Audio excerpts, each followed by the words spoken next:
Hello everyone and welcome back to the channel. तो आज के इस वीडियो में हम रिव्यू करने जा रहे हैं एनआईटी पटना का, जो बिहार के स्टूडेंट्स के लिए तो सबसे टॉप मोस्ट प्रायोरिटी पे रहता है और बाकी सारे बच्चों का डाउट रहता है कि हमें एनआईटी पटना के अंदर एडमिशन लेना चाहिए या नहीं लेना चाहिए। तो आज की इस वीडियो में हम एक एक करके सारी चीजें देखेंगे कि वहां की फीस कैसी कितनी है, प्लेसमेंट कैसे है, वहां के एवरेज प्लेसमेंट कितना है। हमने हाईएस्ट पैकेज सुन रखा है कि बहुत ज्यादा हाईएस्ट पैकेज है, मतलब करोड़ों में है एनआईटी पटना के अंदर। तो वो हम देखेंगे कौन कौन सी कंपनीज विजिट करती हैं, क्या प्रोज है वहां के, क्या कॉन्स है, सारी चीजें देखेंगे। और सबसे जरूरी चीज कि एनआईटी पटना के अंदर एडमिशन लेने के लिए कम से कम कितनी रैंक होनी चाहिए जेईई मेंस के अंदर। तो भले ही आप किसी कैटेगरी से बिलोंग करते हैं, चाहे आप जनरल कैटेगरी से हैं, ईडब्ल्यूएस से हैं, ओबीसी से हैं, एससी से हैं या फिर एसटी कैटेगरी से, हम सारी कैटेगरी के लिए देखेंगे कि आपको कम से कम कितनी रैंक की जरूरत होगी अगर आप एनआईटी पटना में एडमिशन लेना चाहते हो। तो हम आगे बढ़े। मैंने आपके लिए एक डिटेल डॉक्यूमेंट बना रखा है जिसमें हम एक एक करके सारी चीजें देखेंगे, लेकिन उससे पहले मैं आपको एनआईटी पटना की कॉलेज लाइफ दिखा देता हूं।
तो अभी आपने देखा कुछ ऐसी थी एनआईटी पटना की कॉलेज लाइफ। अब मैंने आपके सामने पूरा जो प्रेजेंटेशन है उसको ओपन कर लिया है।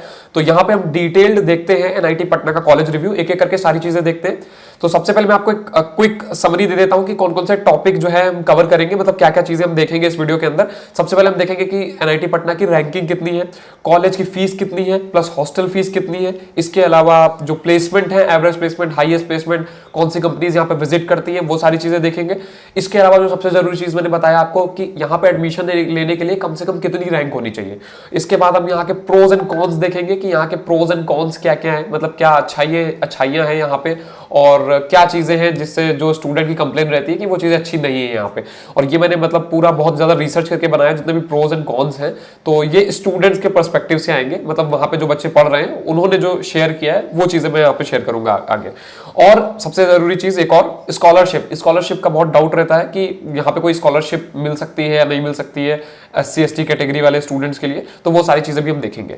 तो यहाँ पे सबसे पहले स्टार्ट करते हैं हम रैंकिंग से। एनआईटी पटना की रैंकिंग, जो एनआईआरएफ रैंकिंग है कॉलेज की, वो है 101 से लेके 150। ये ओवरऑल है, मतलब जो पूरी यूनिवर्सिटी होती है इसके अंदर जो बीटेक है और आर्किटेक्चर का कोर्स भी ऑफर किया जाता है, बीएससी भी है, तो ये ओवरऑल रैंकिंग है। लेकिन अगर हम सिर्फ एनआईआरएफ इंजीनियरिंग रैंकिंग देखें एनआईटी पटना की, तो इंजीनियरिंग में 56वें नंबर पर रैंक करता है और ये 2023 की रैंकिंग है। इसके बाद बात करें फीस स्ट्रक्चर की, तो फीस स्ट्रक्चर कॉलेज का जो फीस है वो है 1.36 लाख पर ईयर, मतलब 1,36,000 आपको साल का देना है।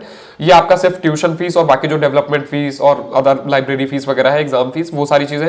इसके अलावा हॉस्टल फीस की बात करेंगे तो 48,000 रुपए है यहाँ की हॉस्टल फीस पर ईयर। तो नेक्स्ट जो है वो है प्लेसमेंट्स यहाँ के। तो अगर हाईएस्ट प्लेसमेंट की बात करें तो 2022 में यहाँ पे 1,60,00,000 का हाईएस्ट प्लेसमेंट मिला था। ये डोमेस्टिक नहीं था, इंटरनेशनल पैकेज था। और एवरेज प्लेसमेंट की बात करेंगे तो 12.71 लाख, मतलब 12 लाख के आसपास का यहाँ का एवरेज पैकेज है। और बाकी अगर हम देखें अलग अलग ब्रांचेस में, यहाँ के कोर ब्रांचेस में कैसे कैसे प्लेसमेंट रहते हैं, तो आप यहाँ पे देख सकते हो कि सिविल ब्रांच का यहाँ पे 7 लाख का है, कंप्यूटर साइंस का 16 लाख का है, और इलेक्ट्रिकल इंजीनियरिंग जो है वो 7,70,000, और इलेक्ट्रॉनिक्स एंड कम्युनिकेशन जो है उसका 10 से 12 लाख, और मैकेनिकल इंजीनियरिंग का 6.20 लाख। तो यहाँ पे अगर हम प्लेसमेंट की बात करें तो यहाँ का जो एवरेज प्लेसमेंट है वो धीरे धीरे करके मतलब ईयर बाय ईयर बढ़ता जा रहा है। अगर हम यहाँ पे 3-4 साल पहले का एवरेज प्लेसमेंट देखें तो वो लगभग 5 से 6 लाख का था, लेकिन इतना ज्यादा रैपिड इंप्रूवमेंट हुआ है, मतलब कंटिन्यूअस इंप्रूवमेंट हुआ है इसके अंदर प्लेसमेंट के अंदर। तो ये बहुत अच्छी मतलब प्रो के अंदर काउंट किया जा सकता है एनआईटी पटना के।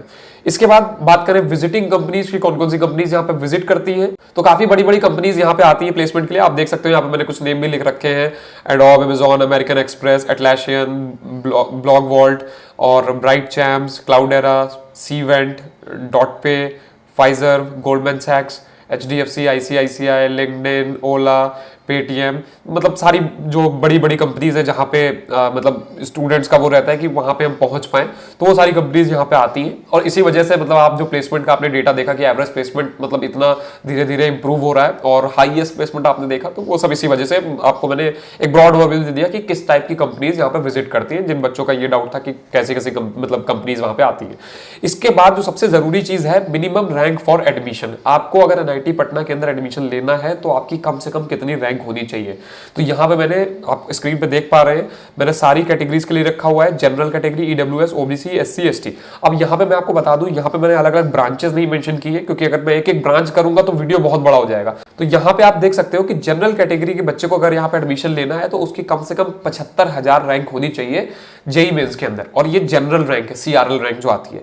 ईडब्ल्यूएस कैटेगरी की बात करें तो 78,000 रैंक होनी चाहिए। ओबीसी कैटेगरी वाले बच्चों की 80,000 रैंक होनी चाहिए। एससी कैटेगरी वाले बच्चों की 1,50,000 रैंक होनी चाहिए। एसटी कैटेगरी वाले बच्चों की 2,78,000 रैंक होनी चाहिए यहाँ पे एडमिशन के लिए। अच्छा, ये मैंने ब्रॉड ओवरव्यू दे दिया, मतलब अब 75,000 में कौन सी ब्रांच मिलेगी हमें, अगर आपको ये ऐसा कुछ डाउट है तो उसके लिए मैं आपको नीचे डिस्क्रिप्शन में एक गूगल शीट दे देता हूँ। वहां पे मैंने सारी ब्रांचेस, जितनी भी ब्रांचेस हैं एनआईटी के अंदर, और अलग अलग कैटेगरी के लिए उसकी कट ऑफ लिख दी है। तो आपको अगर मतलब देखना है कि आपको वहां पे सीएस मिल सकती है या नहीं, वहां पे आपको इलेक्ट्रॉनिक्स मिल सकती है या नहीं, तो उसके लिए आप नीचे डिस्क्रिप्शन में जाओ और शीट पे जाके आप चेक कर सकते हो कि आप मतलब आपकी जो भी कैटेगरी है उसके हिसाब से आप देख सकते हो कि कौन सी ब्रांच कितनी रैंक तक मिलती है एनआईटी पटना के अंदर। इसके बाद आ जाती है स्कॉलरशिप वाला पॉइंट कि यहाँ पे कोई स्कॉलरशिप अवेलेबल है या नहीं। तो यहाँ पे एससी और एसटी स्टूडेंट्स के लिए 100% ट्यूशन फी वेवर है। मतलब 100% ट्यूशन फी वेवर मतलब क्या होता है कि आपकी जो ट्यूशन फीस है, ट्यूशन फीस के अलावा और जो फीस होती है ट्यूशन फीस के साथ में, वो सारी आपकी यहाँ पे आपको नहीं देनी होती है, बस आपको यहाँ पे मेस की फीस देनी होती है। लेकिन अगर वहीं पे जनरल और ओबीसी स्टूडेंट्स के लिए बात करें तो फुल रिमिशन है। इफ अगर आपकी मतलब अगर आप जनरल कैटेगरी और ओबीसी कैटेगरी से बिलोंग करते हो और आपकी फाइनेंशियल फैमिली की इनकम जो है वो 1 लाख से कम है, तो आप यहाँ पे आपको स्कॉलरशिप मिल जाएगी। और इस स्कॉलरशिप के अंदर आपकी जो ट्यूशन फीस होती है, सिर्फ ट्यूशन फीस जो होती है कॉलेज की, वो आपको नहीं देनी होती है, वो आपको स्कॉलरशिप के तरह से मिल जाती है। तो ये है पूरा मतलब स्कॉलरशिप का कि एससी एसटी कैटेगरी वाले स्टूडेंट्स के लिए और जनरल और ओबीसी कैटेगरी स्टूडेंट्स के लिए।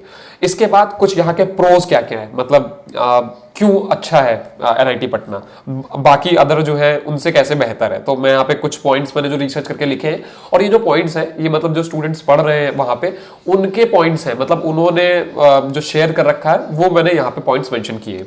तो placements are getting improved year by year, ये वहां पे एक स्टूडेंट है उनका कहना है कि मतलब उनका भी कहना है, वैसे तो हमें डेटा में ही दिख रहा है कि हर साल प्लेसमेंट इंप्रूव हो रहे हैं, 5-6 लाख से आज 15 लाख पे पहुंच चुका है। प्लेसमेंट जो है वो ईयर बाय ईयर इंप्रूव हो रहे हैं। दूसरा, बहुत सारे क्लब्स हैं लाइक IEEE और हैश क्लैश, DSC, रोबोटिक्स के मतलब क्लब है, और रोबोटिक्स के लिए तो मतलब काफ़ी ज़्यादा वहाँ पे इसका रोबोटिक्स का क्रेज़ भी है। और इसके अलावा seniors are cooperative and teachers are always ready to solve your doubts. अगर आपका कोई डाउट रहता है आप सीनियर से और अपने टीचर से पूछ सकते हो। बाकी थिएटर, डांस और सिंगिंग क्लब है यहाँ पे। और अगर आपको यहाँ पे पहुंचना है तो उसके लिए भी मतलब इनफ फैसिलिटीज हैं। आप by air, bye rail, by road transport, आप यहाँ पे मतलब कनेक्टिविटी जो है वो काफ़ी इजी, आप इजीली पहुंच सकते हो। और काफ़ी बड़ी अच्छी लाइब्रेरी है जहाँ पे ढेर सारी बुक्स हैं, तो वो भी आप मतलब यूज़ कर सकते हो। और कुछ कॉन्स की अगर हम बात करें, ये भी स्टूडेंट्स का ही जो है, स्टूडेंट के ही पॉइंट है जो वहाँ पे पढ़ रहे हैं या फिर पास करके निकल चुके हैं, तो वो कुछ कॉन्स हैं। Campus area is very small, मतलब अगर हम दूसरे एनआईटी से कंपेयर करें इसको, तो जो कैंपस एरिया है वो थोड़ा सा छोटा है, जो हमेशा से मतलब ज़्यादातर बच्चों का ये कहना रहता है कि मतलब कैंपस हमारा बड़ा छोटा है। इसके बाद लेस अटेंशन ऑन को करिकुलर एक्टिविटीज़, मतलब जो आपकी को करिकुलर एक्टिविटीज़ होती हैं वो बहुत ज़्यादा मतलब होती हैं, ऐसा नहीं कि होती ही नहीं है। अगर एनआईटी से कंपेयर करेंगे, जो मतलब टॉप के एनआईटीज़ में हम देखते हैं या आईआईटीज़ में देखते हैं, तो उतनी ज़्यादा को करिकुलर एक्टिविटीज़ नहीं है। इसके बाद आपको फर्स्ट ईयर में, मतलब ये भी एक स्टूडेंट का कहना है कि आपको हॉस्टल फर्स्ट ईयर में हॉस्टल लेने के लिए बहुत दिक्कत होती है। अगर आपकी जेई में रैंक अच्छी है तो आपको मतलब मिल जाता है आसानी से। अगर आपकी रैंक, मतलब मैंने अभी आपको कट ऑफ दिखाई थी, अगर आपके 75-76 हज़ार बिल्कुल लास्ट के, तो यहाँ पे मुश्किल होगा हॉस्टल के लिए थोड़ा सा। द पेपर वर्क, जो पेपर वर्क होता है, मतलब अगर आपको कुछ फॉर्म सबमिट करना है, आपका एग्जाम फॉर्म है या जो भी डॉक्यूमेंट वाले काम होते हैं, वो थोड़ा सा स्लो है यहाँ पे। और बाकी क्लासरूम जो है वो छोटे हैं, फर्स्ट ईयर के कंपैरिजन में इतने सारे बच्चे हैं तो उनके कंपैरिजन में जो क्लासरूम्स है वो छोटे हैं। ये भी स्टूडेंट्स का ही कहना है, मेरा कहना नहीं है।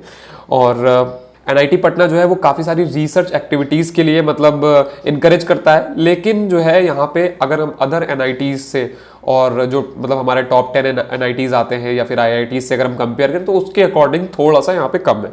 और ये लास्ट वाला मेरा पॉइंट है, बहुत ज़्यादा कूल नहीं है आईआईटीज़ की तरह और प्राइवेट कॉलेजेस की तरह, जो मतलब हम कॉलेज लाइफ देखते हैं। अगर हम बड़े बड़े जो टॉप प्राइवेट कॉलेजेस हैं या फिर जो टॉप के आईआईटीज़ है, वहाँ की कॉलेज लाइफ बिल्कुल अलग होती है, जो कि मतलब हमेशा लाइमलाइट में रहती है, तो उतना ज़्यादा कूल नहीं है मतलब वहाँ का, यहाँ का एनआईटी पटना का कॉलेज जो पूरा आपका लाइफ रहेगा 4 साल। तो आई होप कि आपके सारे डाउट्स क्लियर हो गए होंगे एनआईटी पटना से रिलेटेड। मैंने आपको सारी चीजें बता दी है, फीस, प्लेसमेंट, स्कॉलरशिप, और सबसे जरूरी चीज कि यहाँ पे कितनी रैंक की जरूरत होती है। और बाकी अगर आपको देखना है कि कौन सी कैटेगरी, कौन सी ब्रांच कितनी रैंक पे मिलती है, तो उसके लिए मैंने आपको बता दिया है, नीचे शीट आप वहां पे जा सकते हो और जाके वो डिटेल चेक कर सकते हो कि कौन सी कैटेगरी, कौन सी ब्रांच कितनी रैंक पे मिलती है। और इसके अलावा ये जो मैंने आपको प्रेजेंटेशन शेयर कर रहा था, अगर आपको इसका भी एक्सेस चाहिए तो इसका भी लिंक मैं डिस्क्रिप्शन में लिंक दे दूंगा, वहां पे जाके आप क्लिक करके और ये भी ओपन कर सकते हो अगर आपको कुछ यहाँ पे डिटेल देखनी है तो फिलहाल के लिए इस वीडियो में इतना ही रखते हैं। अगर वीडियो अच्छा लगा हो तो लाइक और शेयर कर दीजिए और अपने बिहार के जो दोस्त हैं उनके साथ शेयर कर दीजिए। तो मिलते हैं अपने अगले वीडियो के अंदर, तब तक के लिए गुड बाय।